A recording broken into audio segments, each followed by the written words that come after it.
Dahil daw marami akong iniisip na problema, kaya disturbo yung tiyan ko. Nasa kusina ako na gumawa ako nito, pumunta yung asawa ng pastor. Yun, sabi niya kakanta daw ako ng Tagalog song. My God, hindi ako pwede guys, hindi talaga ako marunong kumanta, promise. Hi guys, ang oras namin ngayon ay 10:40 ng gabi. At ngayon pa lang umalis yung mag-asawang pastor dito. Kasi merong program yung amo ko, yung PCWA, meron silang program. Kinuha nila yung ticket kasi merong ticket ba. So pumunta sila dito at yung amo kong babae nasa trabaho ngayon, night duty.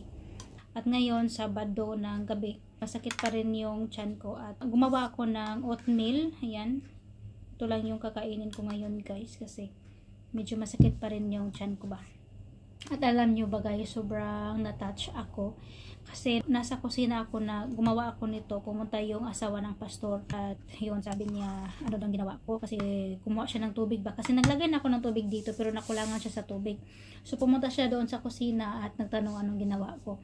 At yun, sabi ko gumawa ako nito kasi masakit yung tiyan ko. Sabi naman niya, hindi pa rin nawawala yung sakit ng tiyan mo? Diba kahapon hindi ka nagsimba kasi masakit yung tiyan mo, sabi ni madam. Kasi si madam at si sir nagsimba kahapon. Sabi ko, hindi madam, kahapon hindi ako nakapagsimba kasi masakit yung tiyan ko.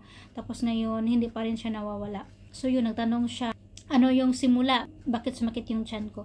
Sabi ko, kapag magutuman ako, sumakit yung ulo ko, tiyan ko. Tapos kapag hindi din ma-digest yung pagkain ko, or minsan, sabi ng amo kong lalaki, dahil daw marami akong iniisip na problema, kaya disturbo yung tiyan ko. Sabi niya, bigyan daw niya ako ng medicine, kasi nurse din yun yung asawa ng pastor. At saka, meron daw akong gastritis. Yes, meron talaga akong ulcer guys. Uy, simula pa to high school ako, meron akong ganito.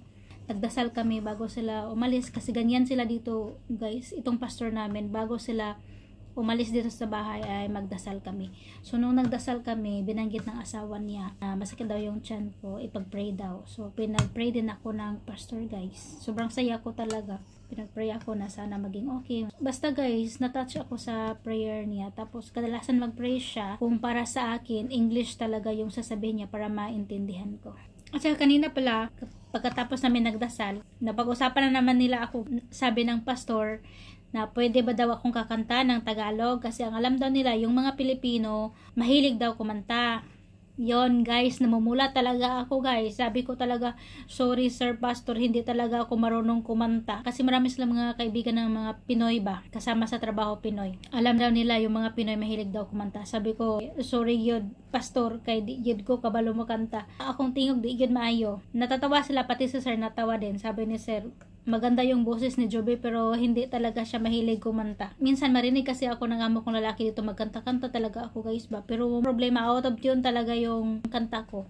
Kasi yung pastor guys, ang ganda ng boses niya. Sa simbahan, pastor siya, tapos siya pa yung nangunguna sa mga choir. Yun, sabi niya kakanta daw ako ng Tagalog song. My God, hindi ako pwede guys, hindi talaga ako marunong kumanta, promise. Yung boses ko hindi talaga pangkanta ba.